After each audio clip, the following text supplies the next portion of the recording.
المكان اللي هنروح ان هو افشل. خليه يروح مع عاشور، يعني خلي اسلام يروح مع عاشور عشان لو يلا حلو، بس في ميه تعتقد هنا. ميه؟ لو كده اوتوماتيك يا جدعان، اوتوماتيك. ما تيجي شويه. ايوه بعدها معانا ميه.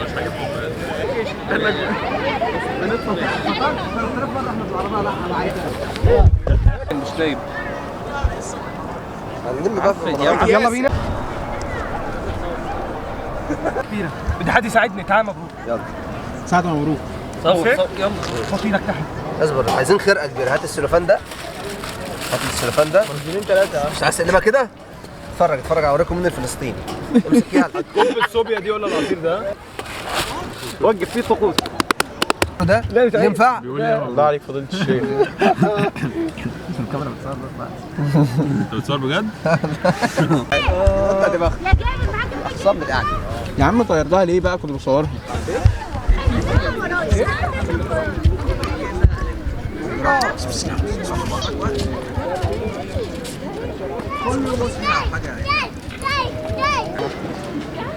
اطلع احمد.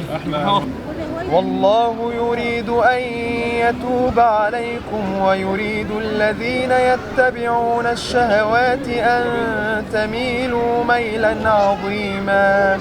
يريد الله أن يخفف عنكم وخلق الإنسان ضعيفا. يا أيها الذين آمنوا لا تأكلوا أموالكم بينكم بالباطل إلا أن تكون تجارة عن تراض منكم ولا تقتلوا أنفسكم إن الله كان بكم رحيما. الله أكبر.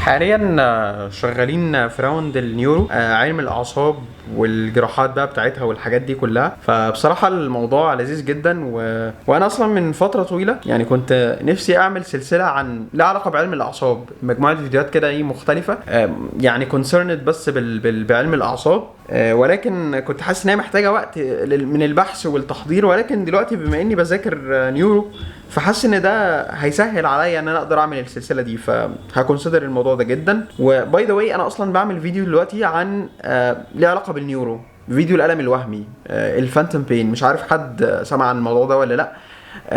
فكره الفانتوم بين لما شخص بيتعرض يعني بيحصل له بتر لعضو معين او لطرف رجليه او ايديه او ايا يكن العضو ده، فالمهم ان الشخص ده بيفضل تجيله احاسيس في الطرف اللي مش موجود. ممكن مثلا يحس ان الطرف موجود ويحس ان هو قادر يتني صوابعه اللي مش موجوده، وممكن برضو يحس بألم في الطرف اللي مش موجود ده. فالموضوع ده غريب جدا يعني. ففيديو جديد يعني ان شاء الله، بقالنا فتره كتير ما عملناش فيديوهات على ساينسوفيليا، فيديوهات علميه يعني. فان شاء الله يكون فيديو لذيذ. وعلى فكره انا عامل فيه بقى سكتش وحوارات كده وحاجات جديده ودوبلاج بقى فاخد مني شويه وقت. استنى ما اوريكم كده ايه بعض الشوتات. فالمهم بقى كان في بصراحه حاجه لها علاقه بالفيديو ده كنت عايز اعقب عليها واعدلها، لان شايف ان هي حاجه غلط انا قلتها. كنت بتكلم على قد ايه المخ ده حاجه اعجازيه وحاجه فيها ابداع عظيم جدا، وقلت جمله خطيره جدا، وقلت انه من غير المخ احنا ولا حاجه. وبصراحه ديت انا شايف ان هي حاجه خاطئه، لانه انا تغافلت عن ان المخ ده حاجه ماديه عادي زيه زي اي عضو. اكيد هو عضو مختلف تماما عن اي عضو تاني، ولكن مش دي الحاجة اللي العلم يعجز عن تفسيرها. العلم اكيد يعجز عن تفسير الحاجات اللي موجودة في المخ، عاجز لحد دلوقتي. ولكن المخ حاجة مادية، مش حاجة مثلا زي فكرة العقل، زي فكرة النفس، الروح. الحاجات دي فعلا اللي العلم يقف عاجز ان هو يقدر يفسر الحاجات دي. فانا بصراحه تغفلت عن النقطه دي. فالمخ عضو مهم جدا لا شك، ولكن فعلا الحاجه اللي غير قابله للقياس هي الروح، ودي فعلا الحاجه اللي بتبقى فعلا، يعني حتى بعد زوال الجسد فالروح هو اللي بيبقى. دايما كنت بحب اسمع فيديوهات التنميه البشريه، والفيديوهات اللي هي تقعد تقول لك بقى ايه، انت جامد، انت تقدر، انت قوي. والفيديوهات اللي بيبقى وراها موسيقى حماسيه بقى في الباك جراوند. وبصراحه دي واحده من الحاجات اللي كان لها تاثير سلبي عليا. والسؤال هو، هل احنا فعلا جامدين؟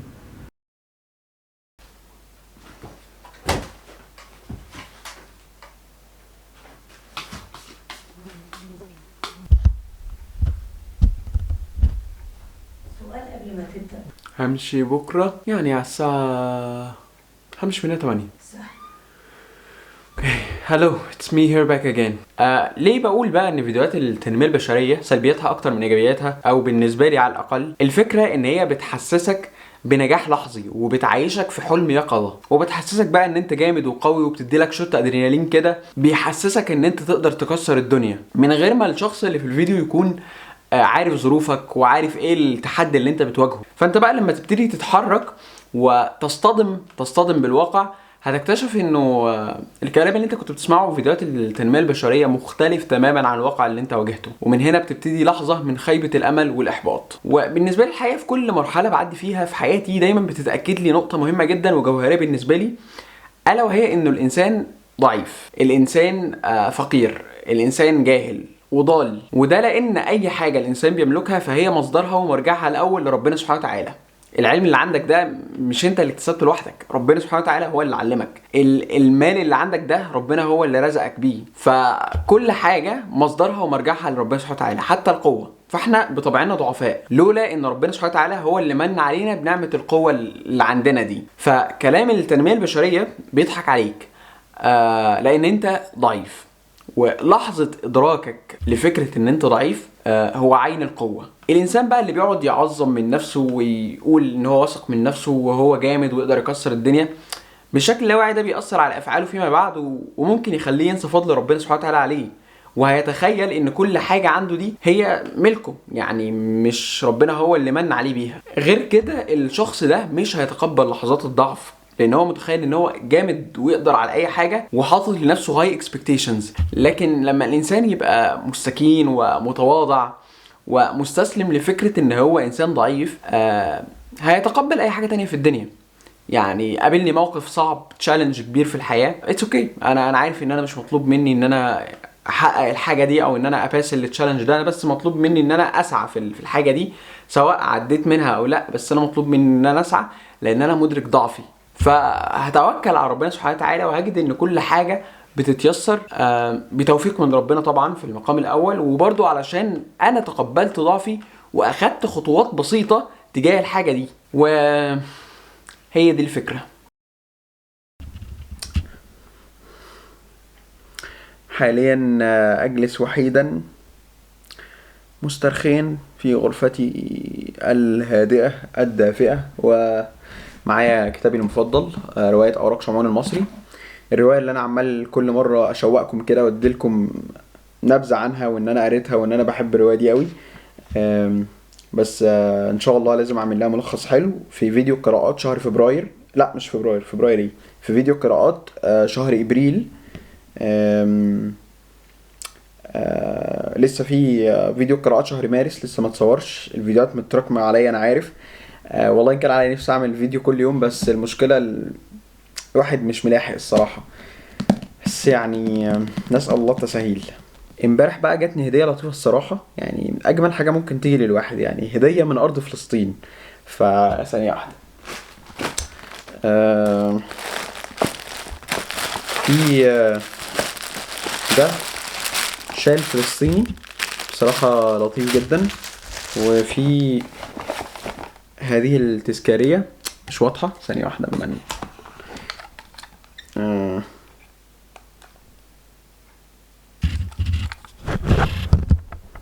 اثبتي وفي وميدالية مرسوم عليها المسجد الأقصى، صراحة لطيفة جدا حبيتها قوي. وفي هذا الشيء اللطيف، فوكس، فيعني ممتن الحقيقة يعني بشكل لا يوصف لصاحب الهدية، و يعني ربنا ينصر أهلنا في فلسطين، ما تنسوهمش من دعائكم، و يعني إن شاء الله ربنا ينصر المظلوم وينتقم من الظالم. بصراحة ده كان فلوج عشوائي جدا جدا يعني، بس I wish ان المود بتاعه يبقى لطيف. يعني انا بصراحة ساعات كده الحاجات العشوائية بتبقى تأثيرها احسن كبير من الحاجات اللي بتبقى مترتبة دي، فأتمنى ان الفيديو ده يكون لطيف يعني. بس واشوفكم في فيديوهات تانية ان شاء الله. سلام. غمض عيوني خوفينا الناس يشوفوك مخبى بعيوني، وهب الهوى بنان الهوى، ده أول مرة ما بنكون سوا.